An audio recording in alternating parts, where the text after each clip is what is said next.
नमस्कार, मैं कुसुम। आप देख रहे हैं खबर हर पर न्यूज। आइए नजर डालते हैं आज की कुछ खास खबरों की ओर। सोमवार की शाम को रामदास घाटी के पास हुई पुष्पा सक्सेना पति के साथ किराने का सामान खरीदने के लिए आई थी। तभी वे रामदास घाटी के पास बाइक से खड़ी थी। तभी एक बदमाश पीछे से आया और 1.25 तोले की सोने की चेन झपट्टा मारकर लूट ले गया, जबकि लुटेरे का एक अन्य साथी बाइक स्टार्ट कर कुछ ही दूरी पर खड़ा हुआ था। चैन लूटने के बाद बदमाश बाइक पर बैठकर भाग गया। चैन लूटने की घटना सीसीटीवी कैमरे में कैद हो गई। ग्वालियर में बदमाशों के हौसले किस कदर बुलंद है कि इस बात का अंदाजा इस वारदात से लगाया जा सकता है, जिसमें शाम को भरे बाजार में 2 बाइक सवार लुटेरे ने एक महिला के गले से सोने की चैन खींच ली और मौके से भाग खड़े हुए। भीड़ भरे बाजार में चैन स्नैचिंग की इस वारदात से सभी लोग सन्न रह गए। बाद में पुलिस ने पहुंचकर मामले की छानबीन शुरू कर दी है और वो अज्ञात बाइक सवार लुटेरों की जानकारी जुटा रही है। जानकारी के मुताबिक भोलापुर इलाके की रहने वाली एक महिला पुष्पा देवी सक्सेना अपने पति के साथ रामबाग कॉलोनी के पास मेन रोड पर स्थित किराने की दुकान से सामान खरीद रही थी। तभी एक लुटेरे बदमाश दबे पांव चुपचाप से पैदल महिला के पीछे आकर खड़ा हो गया और मौका पाकर महिला के गले में पड़ी सोने की चैन पर झपट्टा मारकर उसे तोड़कर भाग खड़ा हुआ। थोड़ी देर बाद लुटेरे का साथी बाइक लेकर मौजूद खड़ा था। वारदात के बाद दोनों ही लुटेरे बाइक पर सवार होकर फरार हो गए, जिसके बाद पुलिस को वारदात की सूचना मिली और मौके पर पहुंचकर उन्होंने लूट का शिकार हुई दंपत्ति से लुटेरों की हुलिया की जानकारी ली और अब पुलिस अज्ञात लुटेरों की तलाश में जुट गई है। इस घटना के रोड पर एक दुकान के बाहर लगे सीसीटीवी कैमरे में लुटेरों की तस्वीर कैद हुई है। ऐसी तस्वीर के सहारे पुलिस आरोपियों की तलाश कर रही है। पुष्पा देवी सक्सेना के गले में सोने की चैन करीबन 1.5 तोला वजनी थी। बहोड़ापुर निवासी एक दंपति जो है यहाँ पर किराने की दुकान पर सामान खरीद रहे थे और जहाँ सामान खरीदने के बाद वो अपने स्कूटर पर बैठने के लिए जैसे ही आए, पीछे से एक लुटेरा आगे पहले से बाइक स्टार्ट किए वो खड़ा था। पीछे वाले ने पैदल चलते हुए उनके गले से छीन कर और दोनों लुटेरे मौके से फरार हो गए, जिनकी तलाश की जा रही है। क्या नाम है महिला का? महिला के नाम के संबंध में मैं अभी थाने से जानकारी लेता हूँ। मैं मौके पर आकर अभी जानबीन कर रहा हूँ। टोटल कितने लोग थे? 2 गाड़ियाँ जिनने घटना की है वो एक ही गाड़ी पर 2 लोग थे। उससे पहले सीसीटीवी फुटेज में कुछ और भी जने दिख रहे हैं? नहीं, केवल 2 ही लोग हैं। मध्य प्रदेश में इन दिनों व्यापम पार्ट 2 घोटाले की गूंज है और ऐसे में लगातार कृषि विश्वविद्यालय के छात्र सड़कों पर हैं। छात्र हर रोज नए तरीके से प्रदर्शन करके सरकार को चेता रहे हैं। इसी कड़ी में आज ग्वालियर के कृषि विश्वविद्यालय के छात्र महाविद्यालय से सैकड़ों की संख्या में ग्वालियर की कलेक्ट्रेट का घेराव करने निकले। मध्य प्रदेश में इन दिनों व्यापम पार्ट 2 घोटाले की गूंज है और ऐसे में लगातार कृषि विश्वविद्यालय के छात्र सड़कों पर है। हर छात्र रोज नए तरीके से प्रदर्शन करके सरकार को चेता रहा है। इसी कड़ी में आज ग्वालियर के कृषि महाविद्यालय के छात्र विश्वविद्यालय से सैकड़ों की संख्या में ग्वालियर के कलेक्ट्रेट का घेराव करने निकले, लेकिन कलेक्ट्रेट का घेराव करने से पहले पुलिस ने उन्हें रोक लिया। जब छात्र कलेक्ट्रेट जाने की जिद पर अड़ गए तो उसके बाद पुलिस ने उन्हें कलेक्ट्रेट जाने दिया, जिसके बाद कलेक्ट्रेट के मुख्य द्वार पर बैठकर कृषि विश्वविद्यालय के छात्रों ने सरकार के खिलाफ जमकर नारेबाजी कर रहे हैं। कृषि विश्वविद्यालय के छात्रों का कहना है कि जो जांच सीएम शिवराज सिंह चौहान ने इस घोटाले के लिए आदेशित की है, उन्हें वो मंजूर नहीं है। वह इस पूरे मामले की जांच सीबीआई से कराना चाहते हैं। देखिए पूरा मामला क्या है। हमको मामा मार रहे हैं, आप भी मार दो सर। आप चाह रहे हो कि वीडियो बने? भारत माता की भारत में डालो, जेल में डालो, जेल में डालो, तो जेल में डालो, जेल में डालो। हम तो चिल्लाएंगे सर, हम इसके अंदर भी। आज किस तरीके के प्रदर्शन कर रहे हैं, क्या मांगे हैं? आज आंदोलन का 27वां दिन है। हम लोग लगातार 17 तारीख से आंदोलन कर रहे हैं और हमारी यही मांग थी कि इसमें जो जांच हो वो न्यायिक जांच हो और जो विश्वसनीय अधिकारी हैं उनके द्वारा ये जांच हाईकोर्ट के सुपरविजन में हो। आज 27 दिन हो गए हैं, ना तो हमें पता चल रहा है कि किस प्रकार की जांच चल रही है और ना ही हमें ये पता है कि इसमें क्या डेवलपमेंट हुआ है। और अगर डेवलपमेंट भी होता है मान लो तो कितने समय में होता है, इसको एक समय परिधि में तो बांधा जाए। 7 साल में पोस्ट आई थी, अगर 7 साल ही ये जांच चलती रही तो हमारी अगली पीढ़ी भी ज्वाइनिंग लेने लायक हो जाएगी। हमारी ये मांग है कि ये जो जांच हो, अगर इसमें फर्जीवाड़ा अगर सिद्ध होता है और व्यापक स्तर पे हुआ है, हमने कुछ साक्ष्य दिए इनको, अगर होता है तो एग्जाम रद्द कितने दिन में होगा और फिर रिकंडक्ट कितने दिन में होगा? क्या शिवराज मामा ने 2022 का टारगेट बना के चल रहे हैं? क्या है ये और किस तरह की भ्रष्टाचारी है? और ये तो हम लोगों ने पकड़ लिया है, ये घोटाला जब कृषि विस्तार वरिष्ठ कृषि विकास अधिकारी और ग्रामीण कृषि विस्तार अधिकारी में हो रहा है, तभी तो जेल पुलिस की परीक्षा हुई है। दुनिया भर की सब में घोटाला हुआ होगा। वो छात्र तो 12वीं पास रहते हैं, पकड़ तक नहीं पाते हैं। हम लोग तो MSc PhD के स्टूडेंट हैं, मॉनिटर कर रहे थे, हम लोगों ने पकड़ लिया। मामा ने जांच का आश्वासन पर्दी में नहीं बांधा है। मामा ने ये रेला फुंदरू फेंक दिया कि हम जांच करवा रहे हैं। PMT जैसी 10 साल तक चलेगी, 15 साल तक इसकी कोई गारंटी नहीं है। आज जेल भरो आंदोलन है, हमें न्याय नहीं मिलता है तो भैया हमने पढ़ा है, पढ़ाई की है और पेपर दिया है, हमारा गुनाह है। इसके गुनाह के जुल्म में आप हमें जेल में डाल दो। आज हम सभी छात्र आए और लगभग सभी छात्र गिरफ्तारी देंगे। पुलिस अधीक्षक की जनसुनवाई में मंगलवार को विभाग से जुड़े कई वरिष्ठ मामले अधिकारियों के सामने रखे गए। इनमें मोनू नामक एक युवक की संदिग्ध मौत का मामला भी सामने आया है, जिसमें उनके परिजनों ने बंटी, अशोक, आशीष तथा उनके 2 अन्य साथियों पर हत्या का आरोप लगाया है। पुलिस अधीक्षक की जनसुनवाई में मंगलवार को विभाग से जुड़े कई मामले वरिष्ठ अधिकारियों के सामने रखे गए हैं। इनमें मोनू नामक एक युवक की संदिग्ध मौत का मामला भी सामने आया है, जिसमें उनके परिजनों ने बंटी, अशोक, आशीष तथा उनके 2 अन्य साथियों पर हत्या का आरोप लगाया है। मृतक मोनू के परिजन मानसिक का आरोप लगा रहे हैं कि उनके घर में लॉकडाउन के कारण कोई भी नहीं था, अपने गांव गए हुए थे, लेकिन जब वापस लौटे तो मोनू के कमरे में पंखे से टंगी लाश मिली, जबकि नीचे स्टूल या टेबल कुछ भी नहीं रखा हुआ था। इसका सीधा मतलब यह है कि मोनू को मारने के बाद आरोपियों ने लटकाया है और उसके पास रखे 35,000 रुपए भी इन लोगों ने हड़प लिए हैं। मानसिंह के मुताबिक मोनू और बंटी आदि में एक ट्रैक्टर का विवाद चल रहा था। इस ट्रैक्टर का भी फिलहाल पता नहीं चला है। पुलिस ने इस मामले में संबंधित SDOP को 2 दिन के भीतर जांच पूरी करने के आदेश दिए हैं। इसके अलावा जनसुनवाई में संपत्ति विवाद, पारिवारिक विवाद और छेड़छाड़ी जैसे मामले भी रखे गए हैं। इन पर पुलिस अफसरों ने संबंधित थाना प्रभारियों को उचित कार्रवाई का निर्देश दिया है। SP का कहना है कि कुछ पुराने मामले में कार्रवाई नहीं करने की भी शिकायत आई है, जिस पर लोगों को उचित कार्रवाई का भरोसा दिया गया है।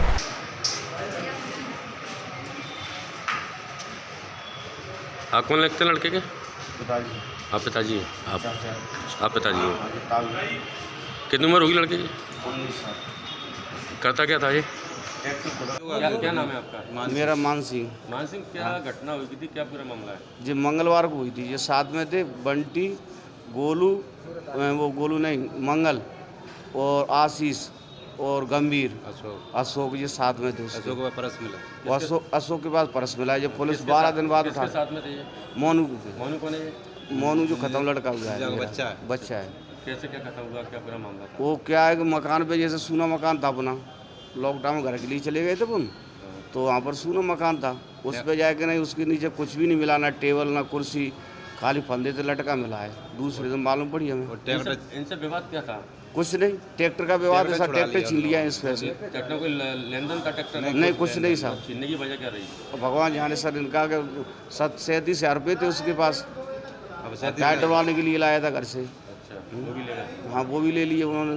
कौन सी तारीख की घटना बताइए आपने? 16 तारीख मंगलवार। जी 16 हाँ, फरवरी में ना। अब आप क्या चाहते हैं? हम इंसाफ चाह रहे सर। ट्रैक्टर इतना सामान मिल गया, फिर भी ट्रैक्टर का कोई सुराग नहीं दे रहे जी, बिल्कुल। बोला हमें मालूम नहीं, पुलिस से कह रहे हैं। हत्या का मामला दर्ज कराना चाह रहे हैं? हाँ। अभी कहाँ हैं आप? अभी कहाँ हैं आप? अभी कहाँ हैं आप? SB officer police. किस तरह के मामले ज़्यादातर देखे गए? आज जन सुनवाई में जो अन्य जन सुनवाई के दिनों में भीड़ रहती है, लगभग उसी तरह की भीड़ थी। और मेरे द्वारा एडिशनल SP और DSP हेडक्वार्टर तीनों ही द्वारा यहाँ पे लगातार सुनवाई की जा रही है। आज आने वाले प्रकरणों में कुछ पुराने मामलों में गिरफ्तारी को लेकर थी। एक अन्य मामला था जिसकी विवेचना CID में की जा रही है, तो उसके फरियादी भी आए थे। साथ ही जो पारिवारिक दाम्पत्य जीवन में जो पति पत्नी का विवाद रहता है, उसको लेके भी कई फरियादियाँ यहाँ पर आई थी। और इसके अलावा जो ज़मीन, प्लॉट और मकान की रजिस्ट्री और उसमें फोर्जरी, कब्जा नहीं मिलना, रजिस्ट्री गलत हो जाना, इसकी शिकायतें भी आई थी। तो इस तरह ये अभी चली रही है जन सुनवाई, और कई प्रकरणों में FIR के आदेश भी दिए गए हैं और कुछ में गिरफ्तारी के आदेश दिए। कई मामले ऐसे देखे जाते हैं हत्या के संबंधित, पुलिस में कार्रवाई नहीं करती है। ये कई बार ऐसा होता है कि जैसे मर्ग हो जाता है, और मर्ग में क्लियर कट ये जब नहीं होता है कि हत्या है या मर्ग है, तो उसमें प्रार्थी व्यथित होकर यहाँ पर आते हैं और पुलिस हमेशा जो भी कार्रवाई करती है साक्ष्य पे, पीएम रिपोर्ट पे और जो नियम है उसके अनुसार करती है। आज भी आंतरी से संबंधित एक परिवार यहाँ पर आया था जिनकी बेटी जो है उसने आत्महत्या कर ली थी, तो उसमें मर्ग कायम है किंतु उसमें अपराध बन रहा है। तो मेरे द्वारा एसडीओपी को निर्देशित कर दिया गया है जो इसकी जांच कर रहे हैं कि 2 दिन के अंदर उसमें संपूर्ण जांच करके और कार्रवाई करेंगे। सर भितरवार में चोरों के हौसले बुलंद है सर। आज 4 घरों में 4 ताले चोरों ने चटका है, इससे पूर्व में नहीं, भितरवार में जरूर जो नकबजन है ये दूसरी इसमें वारदात हुई है और मैं बीच में एक बार गया था, समीक्षा करके आया था और वहाँ पे कुछ मैंने हल्की लापरवाही पाई थी जिसके लिए दंडात्मक कार्रवाई भी की है और कोशिश रहेगी। भितरवार में एक पुराना एक प्रकरण है और जो रात की 2-3 वारदातें हैं कि ये जल्द से जल्द हम निकाल लें।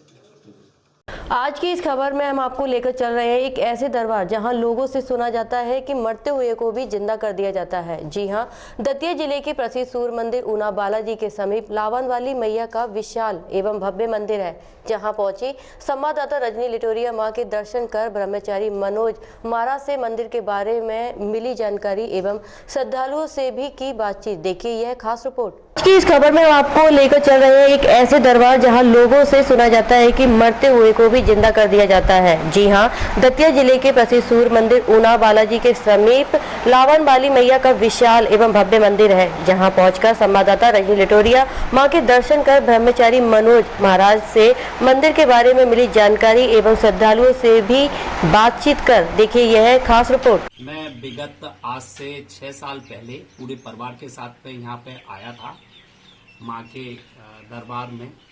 तो हर छोटी से बड़ी मन्नत यहाँ पर पूरी होती है और जो हमने चाहा था, जो सोचा था, ईश्वर ने वो सारी कामनाएं मेरी पूरी की हैं और माँ का आशीर्वाद हमेशा हमारे साथ में रहा है। और आज फिर से मौका मिला है माँ के शरण में आने का, तो मैं आज ग्वालियर से आया हूँ। जी, माता रानी का बहुत प्राचीन स्थान है और यहाँ बहुत दूर दूर से भक्तगण आते हैं, इनकी सभी मनोकामनाएं पूर्ण होती हैं। ये माता रानी के स्थान पर को भी इनने जीवित किया था और बहुत दूर दूर से भक्तगण आते हैं और माता रानी सभी की मनोकामना पूर्ण करती हैं। और यहाँ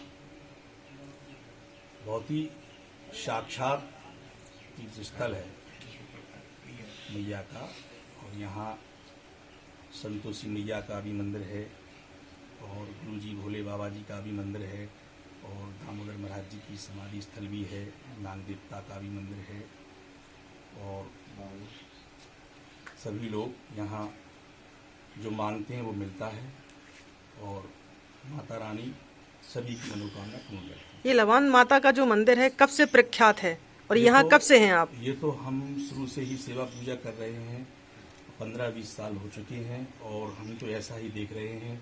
मैया के स्थान को पहले दादाजी करते थे, उसके बाद पिताजी भी थे और हमने पूजा, उनकी कृपा हुई, उनकी कृपा द्वारा ये पूजा सेवा चल रही है, उन्हीं की प्रेरणा द्वारा सभी श्री राम जयंती पर दतिया में बहुजन समाज पार्टी का संगोष्ठी कार्यक्रम हुआ आयोजन, जिसमें बहुजन समाज पार्टी से जिले के सभी पदाधिकारी उपस्थित हुए। इस दौरान मंच से संबोधित करते हुए पूर्व बीएसपी प्रत्याशी लाखन सिंह यादव ने अन्य राजनीतिक पार्टियों पर जमकर पलटवार किया एवं अन्य राजनीतिक पार्टियों को बहुजन समाज विरोधी बताया, साथ ही पार्टियों को झूठ की पार्टियां कहा है। काशीराम जयंती पर दतिया में बहुजन समाज पार्टी का संगोष्ठी कार्यक्रम हुआ, जिसमें बहुजन समाज पार्टी से जिला के सभी पदाधिकारी उपस्थित हुए। इस दौरान मंच से संबोधित करते हुए पूर्व बीएसपी प्रत्याशी लाखन सिंह यादव ने अन्य राजनीतिक पार्टियों पर जमकर पलटवार किया एवं अन्य राजनीतिक पार्टियों को बहुजन समाज विरोधी बताया, साथ ही पार्टियों को झूठ की पार्टियां कहा। इन पार्टियों के शासनकाल में किसी का विकास नहीं हो पाया जैसे आरोप लगाए। साथ ही बहुजन समाज पार्टी की उपलब्धियां जनता को भी गिनाई एवं आने वाले चुनाव में बीएसपी पार्टी ने अपने दावेदारी पेश की। इस दौरान बहुजन समाज के सभी पदाधिकारी एवं लोग उपस्थित रहे। और आने वाले चुनाव को लेकर आपका क्या कहना है? हमारा ये कहना है कि पार्टी हमें प्रत्याशी बनाएगी तो हम सतत अभी कार्य कर रहे हैं और दलितों की, पिछड़ों की, मुस्लिमों की सभी की लड़ाई हम जारी किए हुए हैं और पार्टी हमारी निश्चित रूप से सिहोड़ा में आगामी विधानसभा चुनाव में सफल होगी और पार्टी चाहेगी तो प्रत्याशी हमको बनाएगी तो हम चुनाव लड़ेंगे, अन्यथा हम पार्टी के साथ रहेंगे। जैसे कि आज जो आपके द्वारा जो कार्यक्रम यहाँ किया गया है, इसका क्या संदेश लोगों तक जाएगा? आज बहुजन समाज पार्टी के जो संस्थापक हैं माननीय कांसीराम साहब, उनका जन्मदिन मनाया जा रहा है और भारत के कोने कोने में पूरा बहुजन समाज जोश खरोश के साथ इस त्यौहार समझकर इसको मना रहे हैं और संगठित होकर बहुजन समाज पर हो रहे अन्य अत्याचार की लड़ाई लड़ने के लिए हम लोग तैयार हैं और इसीलिए आज यहाँ पर इकट्ठे हुए हैं। आपका शुभ नाम?